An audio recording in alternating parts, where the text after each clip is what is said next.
March 1944. A U.S. Army camp sat under a moonless sky. Most of the men were asleep. The motor pool was quiet. The barracks lights had gone dark hours earlier. And yet, before dawn, something happened that would leave an entire headquarters silent.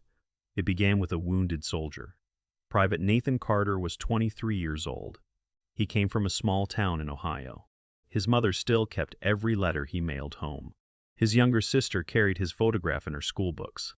When he enlisted, he told his family he wanted to prove something, not to the army, to himself. He believed the uniform meant service, responsibility, respect. Like many black soldiers serving during the war, he understood reality would not always match those ideals, but he still believed in them. That belief followed him everywhere, even into places where it was tested. On that night, Carter arrived at the camp infirmary with bruises across his face. His uniform was dirty. One sleeve was torn. A medic asked what happened. For several seconds, he said nothing. Then he quietly answered, "Military police." The medic looked up. The room became still, because everyone understood what those words meant, and everyone understood something else. Nothing would happen. Not really. Not here. Not after all the other complaints. The medic completed the paperwork anyway. A report was filed. Statements were taken, names were recorded. The machine of Army bureaucracy began turning. Slowly, predictably, the way it always did. Most officers believed the matter was already finished.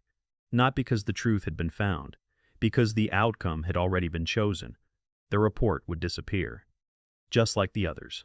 What nobody realized was that this report was moving toward a desk it was never supposed to reach. And once it arrived there, nothing would remain predictable. Not for the MPs, not for the officers, not even for the men who had spent years learning how to ignore things. The camp itself had developed habits, dangerous habits, the kind that form gradually.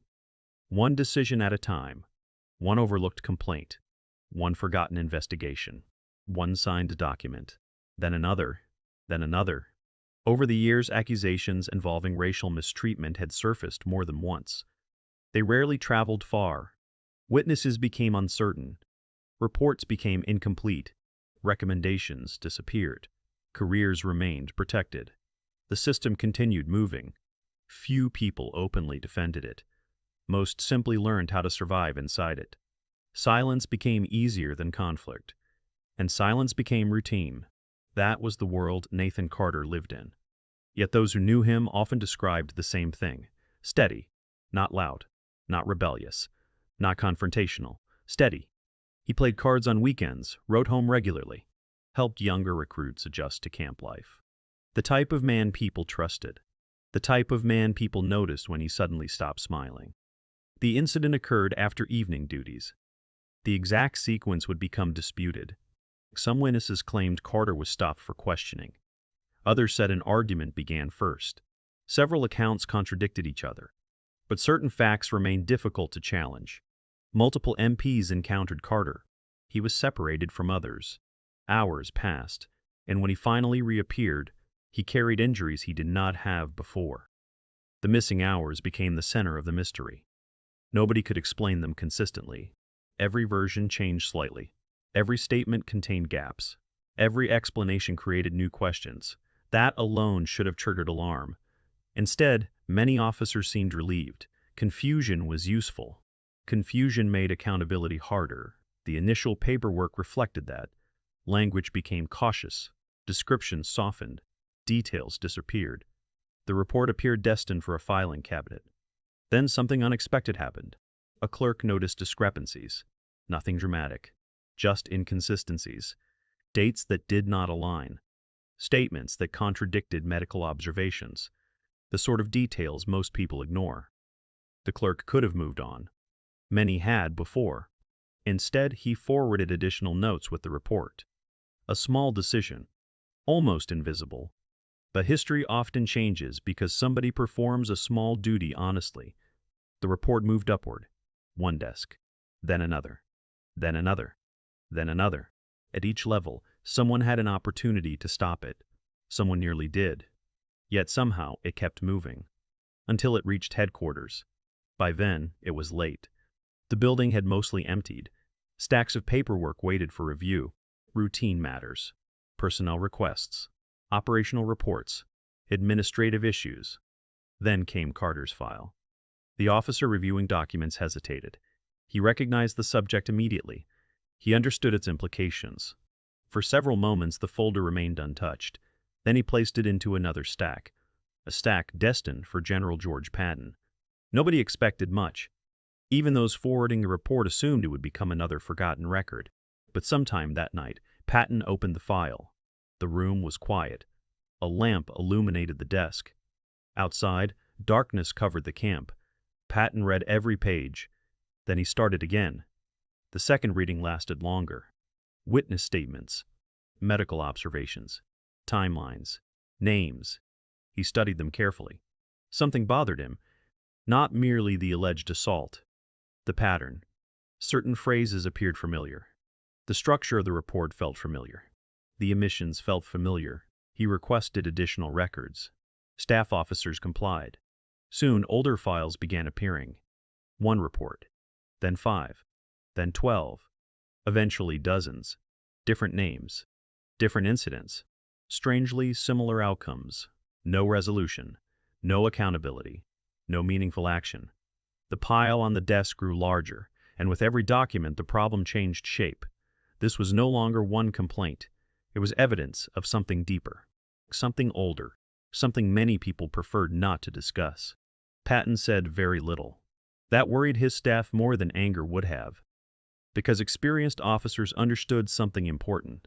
When Patton exploded, everyone knew where they stood. When Patton became quiet, nobody knew what was coming. Hours passed. More files arrived.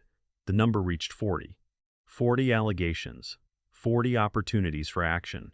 40 moments when someone could have interrupted the pattern. Most had vanished into paperwork. Now they sat together on a single desk. The silence in headquarters felt different. Heavier. People began exchanging uncertain glances. Questions spread through hallways. Nobody had answers. Near midnight, orders were issued. Several military policemen were to report before sunrise. Specific officers were summoned as well. Attendance was mandatory. No explanation accompanied the orders. That omission generated immediate anxiety. Soldiers were awakened. Vehicles moved through darkness. Messages reached sleeping officers.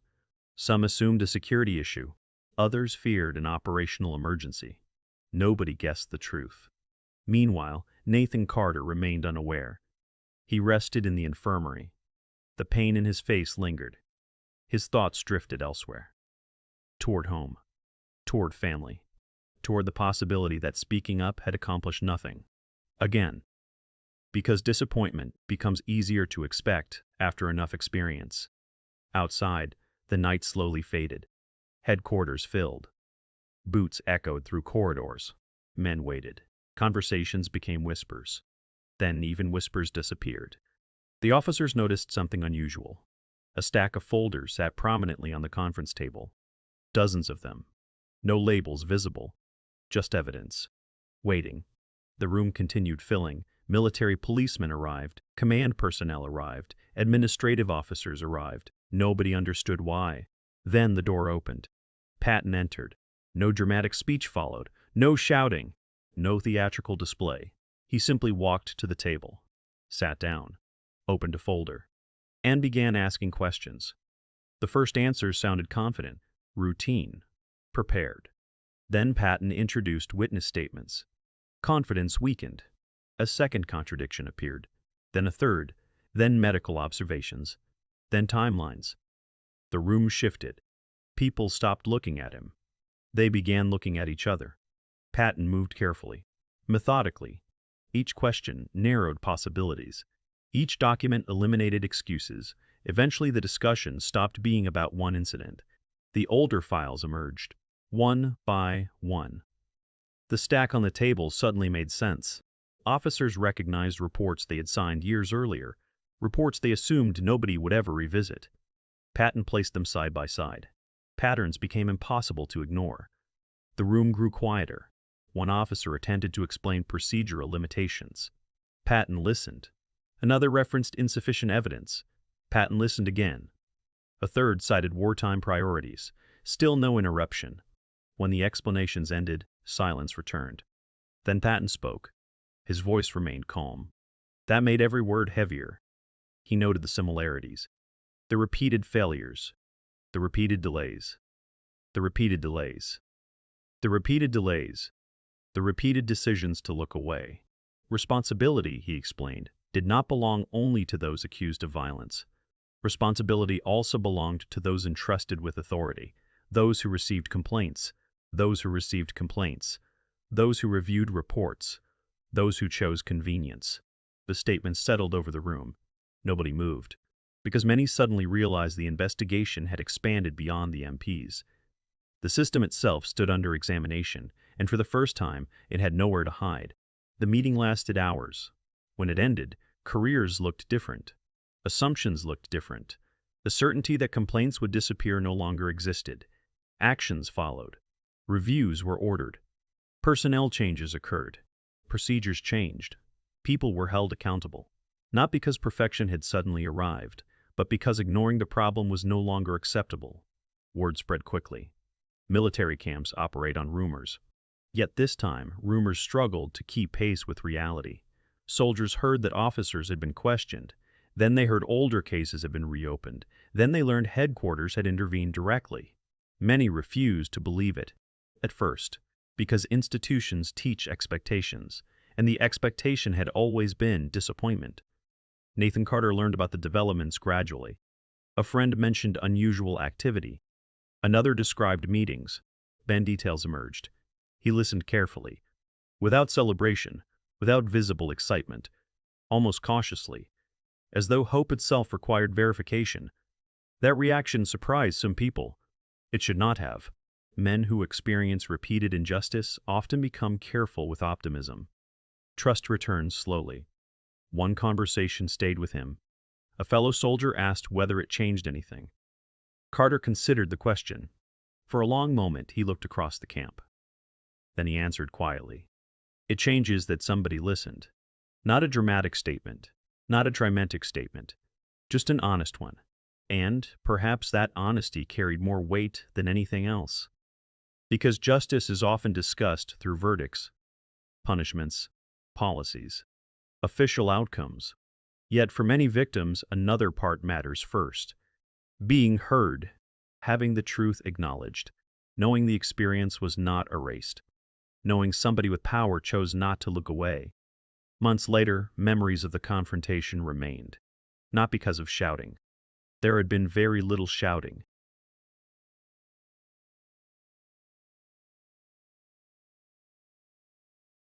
There had been very little shouting, not because of spectacle. There had been none. The moment endured because accountability finally entered a room where avoidance had long been comfortable. People remembered the silence, the files stacked on the table, the realization spreading across faces, the understanding that old habits had finally collided with scrutiny, and at the center of it all stood a soldier who never expected his report to matter, a report that should have disappeared, a complaint that should have been forgotten. A file that should have become one more piece of paper buried beneath thousands of others. Instead, it forced questions, it forced attention, it forced responsibility. And perhaps that is why the story still resonates, not because it proves institutions are perfect, they are not.